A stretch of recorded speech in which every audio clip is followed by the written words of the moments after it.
ஒரு நல்ல தலைவன் என்பவன் யார்? தன்னை நம்பியவர்கள் அனைவருமே காப்பாற்றுபவன் தான் ஒரு நல்ல தலைவன். தன்னை நம்பாதவர்களையும் காப்பாற்றுவன் தான் இன்னும் நல்ல தலைவன். கலைஞர் வந்து இறந்து போனார். நிறைய பாராட்டு கூட்டங்கள் நடக்குது. அதில் மருத்துவர்கள் சார்பில் ஒரு பாராட்டு கூட்டம் நடக்குது. அதில் வந்து ஒரு மருத்துவர் வந்து பேசுவார். அதாவது அவர் ஒரு விழாவுக்கு வராரு. அப்போ இந்த மருத்துவர் போய் அவர்கிட்ட சொல்கிறாரு, இங்கே பாருங்கள், இந்த குழந்தை என்ன இப்போ பேசுது, ஆனால் இதே மாதிரியான ஒரு பிரச்சனை உள்ள குழந்தை இது. அது நம்ம நாட்டில், நம்ம தமிழ்நாட்டில் இருக்குது. ஆனால் இதால் பேச முடியாது. ஏன், என்ன பிரச்சனை அப்படின்னு கேட்குறாரு. இல்லை, ஒரு 6 லட்ச ரூபா செலவு பண்ணால் அந்த குழந்தை பேசும். ஏன்னா அந்த உதடுகள்லாம் பிளவுபட்ட உதடுகளோடு இருக்கக்கூடிய குழந்தைகள். இதை சரி பண்ணணும்னா, முக சீரமைப்பு பண்ணணும்னா ஒரு பிளாஸ்டிக் சர்ஜரி அந்த மாதிரிலாம் பண்ணி ஆகணும். அதற்கு செலவு வந்து 6 லட்ச ரூபா. அப்போ அவர் சொல்கிறாரு, ஒரு ஜிஓ பாஸ் பண்ணி தரேன், பசங்களுக்கு செஞ்சுடு அப்படின்றாரு. ஆனால் என்னென்னா, அதை சொன்னதோடு நிற்கலை. ஏன்னால் அரசு இயந்திரம் என்பது ரொம்ப ஸ்லோவாக போகும். ஆனால் அந்த மருத்துவரை வந்து அடுத்த வாட்டி பார்க்கும்போது இங்கே ஏதோ சப்ஜெக்ட் நடந்திருக்கு, இல்லைனா இந்நேரம் வந்து விஷயம் வேலை நடந்திருக்குன்னு சொல்லி அது உடனே அதை சரிபார்த்து அந்த திட்டத்தை செயல்படுத்துகிறாரு. ஏகப்பட்ட குழந்தைகள் அதன் மூலமாக பயன்பெறுகிறார்கள். அது ஏன் அப்படி சொல்கிறேன்னா, யோசிச்சு பாருங்கள். அதாவது ரொம்ப ஏழ்மை நிலையில் இருக்கிற குழந்தைகளுக்கு யாராவது ஒரு 6 லட்சம் செலவு பண்ணி முகத்தை சீரமைப்பாங்களா? அதில் என்னென்னா, இந்த சனாதானத்தினுடைய ஒரு பெரிய விஷயமே என்னென்னா, நான் மட்டும்தான் இருக்கணும், எவனாலும் எல்லாம் கீழே இருந்தாலே போதும் அப்படின்றது தான் அதனுடைய மேட்ரு. ஆனால் கலைஞரும் சரி, அவர் வழிவந்த அவருடைய மகனான முத்துவேல் கருணாநிதி ஸ்டாலினாக இருக்கட்டும், யாருமே வந்து இந்த அதிகாரத்தை வந்து பரவலாக்குவது அது மட்டும் கிடையாது. எல்லாருக்கும் எல்லாம்னு சொல்கிறது வந்து பேச்சளவில் சொல்ல, திட்டங்களை போடுறது பேச்சளவில் சொல்ல, செயல்படுத்தி காட்டியதில் தான் அதில் இருக்கிறது சூட்சமோ. அதனால தான் இந்த வீடியோ நான் பண்ணிகிட்ருக்கேன். நம்ம நிறைய விஷயங்களை பேசாமல் போயிடுறோம். இப்போ உதாரணத்துக்கு ஒரு குடும்பத்தையே ஃபுல்லாக ஒருத்தவன் காப்பாற்றிட்டு இருப்பான். அவன் தான் காசு கொடுப்பான், அவன் தான் வந்து இந்த குடும்பத்துக்காக ராப்பகலாக கண்ணு பகலாக முழிச்சு எல்லாம் செய்வான். என்றைக்கோ ஒரு நாள் பீர் அடிச்சுட்டு ஒரு உளர் இருப்பான், அதை வந்து பெருசாக வச்சு பேசிடுவானுங்க. இவ்வளோ நாள் அவன் செஞ்சதை எல்லாத்தையும் தூக்கி போட்டுருவானுங்க. அந்த மாதிரி கதை தான் இங்கே தொடர்ந்து நடந்துகிட்டு இருக்கு.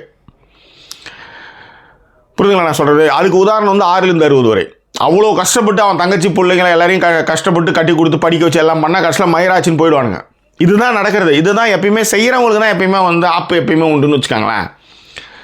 மலரும் புன்னகை அப்படின்னு ஒரு திட்டம் 2023 அதை அறிவிக்கிறாங்க.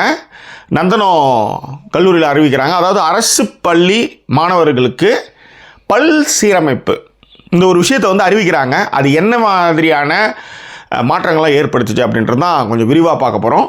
ஸோ இந்த தளத்தை இதுவரை சப்ஸ்கிரைப் பண்ணாதவங்க சப்ஸ்கிரைப் பண்ணுங்கள், லைக் கமெண்ட் ஷேர் பண்ணுங்கள். ஸோ விரிவான பார்வைக்கு ஸ்டே டியூன் வித் அஸ்.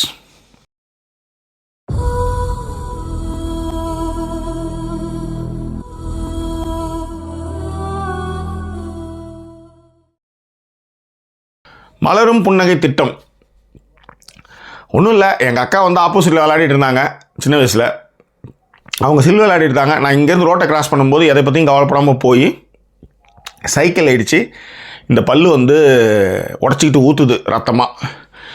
ஹாஸ்பிட்டலுக்கு கொண்டு போனாங்க, சரி பண்ணிட்டாங்க. ஆனால் என்னென்னா, பல்லுக்கு வந்து ஒரு அந்த கிளிப்பு போட்டால் சரியாயிடும் அப்படின்னு சொல்லும்போது எங்கள் அப்பா அதை கண்டுக்கவே இல்லை. இந்த கண்டுக்காத விஷயத்துக்காக நான் பட்ட அவமானங்கள் யாரெல்லாம் பல்லாண்டுன்னு வானுங்க, எத்து பல்லுன்னு வானுங்க. அந்த இன்ஃபீரியாரிட்டி காம்ப்ளெக்ஸில் வந்து நான் சிரிச்சதே கிடையாது. நான் வந்து சிரிக்கவே மாட்டேன். ஸ்கூலில் வந்து நான் சிரிக்கவே மாட்டேன்.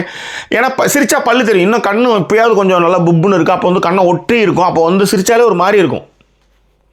அதனால் மோஸ்ட்லி நான் சிரிக்கவே மாட்டேன். அப்போ ஃபோட்டோக்கெலாம் வந்து சிரிக்கணுன்னா அப்போ என்ன பண்ணலாம் ஈனி அப்படின்னா இதுதான் தெரியும் பெருசாக. எங்கள் அம்மா எவ்வளோ சொன்னாங்க எங்கள் அப்பாட்ட, கவர்மெண்ட் ஹாஸ்பிட்டல் அந்த கவர்மெண்ட் ஹாஸ்பிட்டலுக்கு போய் அந்த பல்லுக்கான ஒரு 4 நாள் அலைஞ்சு அந்த கிளிப்பை போகிறதுக்கு அவர் நேரம் இல்லை. அவர் உழைச்சி கொட்டிகிட்டே இருக்கிறார். 30 வருஷமாக ஒரு கடையில் குமாஸ்தாவாக இருக்கிறார். ஒரு வழிச்சின்னு சேச்சாங்கன்னு வச்சுக்கோங்க, ஒரு மயிரும் பிடுங்கல. சொல்கிறேன் காரணம் என்னென்னா, இந்த மாதிரி வந்து நம்மளுக்கு நம்ம குடும்பத்தை கூட காமிக்காமல் அவ்வளோ நேர்மையாக உழைச்சி ஒரு மயிர் அங்கே பிடுங்கலன்னு வச்சுக்கோங்க, நல்லவர் அப்படின்ற ஒரு பட்டத்தை மட்டும் வாங்கினார், அவ்வளோதான். வேறு எதுவுமே ஒரு அடையவே இல்லை. காரணம் சொல்கிறேன், நம்ம குடும்பத்து கூட நின்று நம்ம பையனுக்காக இதை நிற்கணுமே செய்யணுமே அதெல்லாம் ஒரு கிடையவே கிடையாது. அதில் இன்னொன்று சொல்லுவார், படிக்கிற பிள்ளைங்க படிக்க அப்படிலாம் சொல்லுவார். ரைட், இது ஏன் சொல்ல வர அப்படின்னா, அதாவது வாய்ப்புகள் இருந்து ஒரு விஷயத்தை தெரிஞ்ச எங்கள் அம்மா சொல்கிறாங்க. எங்கள் அம்மா அந்த கால பியூசி, அவங்க சொல்கிறாங்க அரசு மருத்துவமனையில் இதை செய்வாங்க, அவங்கக்கிட்ட போங்க. இல்லை ப்ரைவேட்டில் போனால் கூட வளர்கிற பையன் ஆம்பளை புள்ள தாண்டி, அவன் எப்படி இருந்தால் எப்படி இருக்கு, எப்படி ஆம்பளை புள்ள அவன் எப்படி இருந்தால் என்னடி. ஆனால் நான் பட்ட அவமானங்களும் வேதனைகளும் ஏறலாம். ரைட். ஸோ இந்த மாதிரி ஒரு நேரத்தில் வந்து எனக்கு வந்து அந்த மாதிரியான வாய்ப்பே கிடைக்கல. இப்போ ரீசெண்ட் டேஸில் வந்து என் பொண்ணுக்கு வந்து அது மாதிரிலாம் பண்ணும்போது நீங்கள் கூட கிளிப்பு போட்டுக்கலாம் அப்படின்னு சொன்னாங்க. ரைட், சரி, அது ஒரு ஒர்க்காக இருக்கட்டும். ஆனால் இந்த எத்துப்பல் பல்லாண்டு இந்த மாதிரியான பட்டப்பெயர்களோடலாம் நான் வந்து வளர்ந்தேன். அப்போ ஃபோட்டோவுக்கு சிரிக்க சொன்னால் நான் சிரிக்கவே மாட்டேன். அவ்வளோதான் இருக்கும், அதிகபட்சம் அவ்வளோதான் இருக்கும். அதன் பிறகு இதை வந்து மாற்றணுன்னா வேறு எப்படி பண்ணலான்னா பல்ல கடிச்சு சிரிக்க. இந்த மாதிரியான நிறைய வருத்தங்களையும் சோகங்களையும் கவலைகளையும் உள்ளடக்கியவன், அதுவும் இன்ஃபீரியாரிட்டி காம்ப்ளெக்ஸில் உழண்டவன் நான். அப்போ 2023 கவர்மெண்ட் வந்து ஒரு ஸ்கீம் அறிவிக்குது, மலரும் புன்னகை திட்டம். எத்துப்பல்லாக இருக்கிறவங்க, பற்கள் வந்து முக சீரமைப்பு, பல் வந்து சரியாக இல்லாமல் இருக்கிற, அதாவது கவர்மெண்ட் ஸ்கூலில் படிக்கிற பிள்ளைங்களுக்கு இந்த ஸ்கீம் எடுத்துகிட்டு வராங்க. இதில் வந்து 4 லட்சம் பேர் பயன்பெறுவான்னாங்க. அதனுடைய நீட்சியாக விருதுநகரில் நிறைய இந்த மாதிரி முகசீரமைப்பில் பல்லு வந்து பெருசாக இருக்கலாம், கிளிப்பு போட்டு அதை சீரமைச்சு அந்த குழந்தைங்களை வந்து பார்க்குறதுக்கே அவ்வளோ அற்புதமாக இருந்தது. டாக்டர் விபி ஜெயசீலன் அப்படின்ற ஒரு ட்விட்டரில் ஒரு ஐடி போட்டிருக்காரு. அந்த ஐடியில் பார்த்தீங்கன்னா ஒரு 600 பசங்க விருதுநகரில். இந்த பசங்களாம் வந்து இதற்கு முன்பாக அந்த பசங்க வந்து பல்கள் வந்து முன்னும் பின்னுமாக ஏற்றி இறக்கிலாம் வந்து அந்த குழந்தைங்க பிறந்து வளர்ந்தும் போது எல்லாமே அரசு பள்ளி மாணவிகள். யோசிச்சு பாருங்க, அந்த பசங்களுக்கு வந்து பல் சீரமைப்புக்கு வந்து கிளிப்லாம் போட்டு எல்லா விஷயங்களும் பண்ணி நீங்கள் அந்த பசங்களுடைய சிரிப்பை பார்க்கும்போது அவ்வளோ அழகாக இருக்குது. ஒரு பையன் வந்து அந்த பல்லு வெளியே தெரிஞ்சிடக்கூடாதுன்றதுக்காகவே சிரிக்காமலாம் இருந்திருக்கான். அவனெல்லாம் வந்து சிரிக்க வச்சு ஃபோட்டோ எடுக்கிறதுலாம் வந்து சாதாரண விஷயம் இல்லை. அதாவது சார், இப்போ தனியார் பல் மருத்துவமனைகள்லாம் இருக்கே சார், அங்கே இலவசம் தான், இலவசமாக இருக்குது, செய்வாங்க. ஆனால் என்னென்னா எக்யூப்மெண்ட்டுக்கான செலவை நீங்கள் வாங்கி கொடுக்கணும். இப்போ உதாரணத்துக்கு எக்யூப்மெண்ட்டுக்கு செலவு வந்து ஒரு 6,000 வச்சுக்காங்களேன், ஒரு 5,000 வச்சுக்கோங்க. இதை வந்து ஒரு கவர்மெண்ட் ஸ்கூலில் இருக்கிற, அதுவும் வந்து ஒரு கல்குவாரியில் வேலை செய்கிற, ஒரு வயலில் வேலை செய்கிற, தினக்கூலிக்கு போகிற, ஒரு வீட்டு வேலை செய்கிற, என்ன ஒரு பெற்றோருக்கு வந்து பையனாவோ இல்லை பொண்ணாவோ இருந்தால் இந்த 5,000 6,000 3,000 அட்லீஸ்ட் 2,000 சொல்ல எப்படி செலவு பண்ணுவாங்க. அப்படி இருக்கும்பொழுது அரசு மலரும் புன்னகைன்னு ஒரு திட்டத்தை உருவாக்கி, என்ன இந்த தமிழ்நாடு முழுவதும் இருக்கக்கூடிய அரசு பள்ளி மாணவர்களை வந்து கேஸை வந்து ஸ்டடி பண்ணி அவங்களுக்கு இந்த மாதிரியான விஷயங்களை செய்து அவங்களுக்கு வந்து ஒரு மிகப்பெரிய மலர்ச்சியும் அவங்களுக்கு ஒரு பெரிய தன்னம்பிக்கை கொடுக்குது பாருங்க. அது எவ்வளோ பெரிய விஷயம். இன்ஃபீரியாரிட்டி காம்ப்ளெக்ஸில் எத்துப்பல் பல்லாண்டு அப்படிலாம் சொல்லி ஓட்டுற அந்த காலகட்டங்களில் இந்த ஓட்டுறதுலாம் யாருன்னு பார்த்தீங்கன்னா ரொம்ப நெருங்கியவங்க தான் செய்வாங்க, நெருங்கிய சொந்தக்காரங்க செய்வாங்க, நெருங்கிய நண்பர்கள் செய்வாங்க. ஒரு நண்பர்கள் கூட்டத்தில் இருக்கும்போது அவங்க தான் செய்வாங்க, அவங்க தான் அவங்களை நிறையவே காயப்படுத்துவாங்க. அப்போ இது வந்து உடல் அளவுலையும் மனதளவுலையும் ஒரு தன்னம்பிக்கையை ஏற்படுத்தக்கூடிய ஒரு விஷயத்தை இந்த கவர்மெண்ட் வந்து சத்தமில்லாமல் செஞ்சிட்ருக்கு. ஏப்ரல் 16 இன்று முதல்வர் வந்து ஒரு திட்டத்தை வந்து அறிமுகப்படுத்துகிறாரு. மிக முக்கியமாக மாற்றுத்திறனாளிகள் வாழ்வில் வந்து மிகப்பெரிய ஒளியேற்றாருன்னே சொல்ல முடியும். நான் முன்னாடியே சொன்ன மாதிரி அதிகாரத்தை பரவலாக்கல், அதிகாரம் எல்லாருக்கும் எல்லாம் அப்படின்ற மாதிரியான ஒரு விஷயம். தமிழ்நாட்டில் உள்ள அனைத்து மாநகராட்சி, நகராட்சி, பேரூராட்சி, ஊராட்சி ஒன்றியங்கள் மற்றும் கிராம ஊராட்சிகளில் மாற்றுத்திறனாளிகள் பிரதிநிதித்துவத்தை உறுதி செய்யும் உன்னத சட்டத்தை இன்று சட்டமன்றத்தில் முன்மொழிந்தேன். அதாவது 12,000க்கு மேற்பட்ட மாற்றுத்திறனாளிகளின் குரல்கள் இனி உள்ளாட்சி மன்றங்களில் இனி ஒலிக்கும். இந்த பிரதிநிதித்துவத்தை எடுத்துகிட்டு வரும்போது என்னென்னா, இவங்களாம் கவுன்சிலராக நின்று ஊராட்சி மன்றத்திலேயோ மாநகராட்சியிலையோ வார்டு மெம்பராகி இவங்களுடைய குரல்களை அங்கே ஒலிக்க வைக்க முடியும். நீங்கள் யூகே ஃபுல்லாக பார்த்தீங்கன்னா இந்த மாற்றுத்திறனாளிகளுக்கு வந்து தனி பேட்ச்சு, அவங்க வந்து ட்ரெயினில் போகிறதுக்கு அவங்களுக்கு தனி லிஃப்ட்டு, அவங்க வந்து ஸ்கூல் படிக்கிறதுக்கு, அவங்க தேட்டரில் போய் படம் பார்க்குறதுக்கு எல்லாத்தையுமே பண்ணுவாங்க. ஆனால் இதெல்லாம் வந்து நம்ம 15 வருஷத்துக்கு முன்பாக, அதாவது இங்கே செஞ்சிட்ருக்காங்க. ஆனால் இந்தியாவிலே 15 வருடத்துக்கு முன்பாகவே 20 வருஷத்துக்கு முன்பாகவே வந்து மாற்றுத்திறனாளி ஏறி இறங்குறதுக்கு கவர்மெண்ட் பஸ்ஸே சென்னையில் வந்து அறிமுகப்படுத்தினாங்க. வீல் சேரோடு போய் ஏறுற மாதிரி. அதை தான் சொல்கிறேன், அந்த மாதிரிலாம் நிறைய முன்னோடி திட்டங்கள் தான். பட் இந்த மாதிரிலாம் வரும்போது என்ன ஆகுன்னா, இப்படி ஒரு மாற்றுத்திறனாளிகளுக்கான இப்படியான ஒரு திட்டத்தோடு இவங்க வந்து மாநகராட்சி இல்லை நகராட்சி ஊராட்சிலாம் வரும்போது இப்போ இவங்க ஏறுறதுக்காக அந்த வீல் சேர்லாம் ஏறுறதுக்கான விஷயங்கள்லாம் செய்வாங்க. ஸோ இதெல்லாம் கொஞ்சம் கொஞ்சமாக படிப்படியாக வரும்.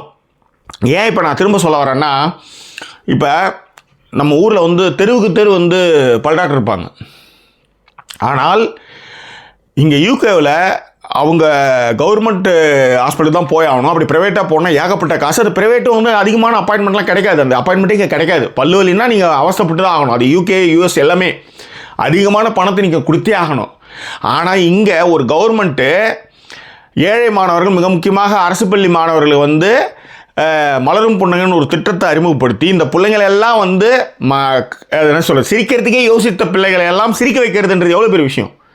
அதற்கு ஒரு செலவு செஞ்சு இதெல்லாம் நீங்கள் வந்து UK USல கூட இதெல்லாம் கிடையவே கிடையாது. அப்படியான ஒரு திட்டத்தெல்லாம் இங்கே செஞ்சு செயல்படுத்தி அதற்கான ஃபண்டை ரைஸ் பண்ணி, இப்போ உதாரணத்துக்கு இப்போ தான் வந்து 35 கோடிக்கு வந்து கர்விக்கல் கேன்சருக்கான பெண்கள், அதாவது பெண்களுக்கு வந்து கர்ப்பப்பை புற்றுநோய், கர்ப்பவாய் புற்றுநோய்க்கு வந்து தடுப்பூசி போடுறதுக்கான விஷயத்தை கவர்மெண்ட் செய்யுது. இப்படியெல்லாம் செய்திருக்கும் போது இதை கொண்டாட வேண்டும். அது வந்து மாநில சுயாட்சி மூலமாகத்தான் இதெல்லாம் நடக்கும். ஆனால் இதெல்லாம் உடச்சி ஊபி மாதிரியும் மத்திய பிரதேஷ் மாதிரியும் கரசேவை பண்ணுறதுக்கு, கொடியை தூக்கி சுற்றுறதுக்கான வேலைகளை தான் வந்து அவங்க செஞ்சிட்ருக்காங்க. அதனால தான் இந்த தமிழ்நாட்டில் இருக்க இந்த அரசை விஜய் மூலமாக, எடப்பாடி மூலமாக, சீமான் மூலமாக, அண்ணாமலை மூலமாக இதை உடைக்கிறதுக்கும், இந்த அரசு மீது வந்து போய் காழ்ப்புணர்ச்சி விஷயங்களை செய்கிறதுக்கும் துடிச்சிக்கிட்டு கிடக்கிறாங்க. அதை நாம் விழிப்புணர்வோடு அதை உடைக்கணும் அப்படின்றது தான் என்னுடைய ஆசை எல்லாம். ரைட்? ஸோ இதுதான் உங்கள்கிட்ட பார்க்குறது. அதனால தான் நான் திரும்ப சொல்கிறேன், அங்கொன்றும் இங்கொன்றுமா வந்து நடக்கிற ஏதாவது ஒரு விஷயத்தை எடுத்துகிட்டு வந்து வச்சு கதை பரப்பி, இப்போ ஊழல்னு சொல்கிறானுங்கல்ல, உள்துறை அமைச்சர் வந்து ஊழல்னு சொல்லிட்டு போகிறாரு. காமி, எடுத்து வச்சு காமி, இதான் ஊழல், அவங்க ஊழலுக்கு உள்ளார யார் வானான்றா, அதை செய்யி, தைரியம் தான் செய்யி, நான் முட்டு கொடுக்க மாட்டேன். இப்படி தான் ராஜா மேஜி சொன்னீங்க, ஒத்தாலாக நின்று வாதாடி வெளியே வந்தார். தூக்கிக்குள்ளே வைக்க முடிஞ்சது அவங்களால. 28 கிலோ தங்கம் வச்சுருந்தது ஜெயலலிதா, ₹1 சம்பளம் வாங்கிட்டு நான் தான் முதல்வர்ன்ட்டு. அது என்ன ஒலிம்பிக்கில் ஓடி வாங்கிச்சாது 28 கிலோ தங்கத்தை? யோசிச்சு பாருங்க. இதையெல்லாம் கேள்வி கேட்காமல் இவர்கள் மீது இந்த ஊழல் குற்றச்சாட்டு அது இதுன்னு எதையாவது ஒன்று போட்டுக்கிட்டே தான் இருப்பானுங்க. ஆனாலும் இந்த அரசு தொடர்ந்து எல்லாருக்கும் எல்லா விஷயத்தையும் செய்து வருகிறது என்பது தான். அதுக்கு தான் இந்த வீடியோ பதிவை நான் உங்களுக்கு கொடுக்குறேன். இது குறித்தான உங்கள் கருத்துக்களை பெற்றவர்கள் தெரியப்படுத்துங்க. இன்னும் வேறு எபிசோட் உங்களை நான் சந்திக்கிறேன். அது ஒரு நன்றி கூறுவது உங்கள் ஜாக்கி சேகர். நன்றி, வணக்கம்.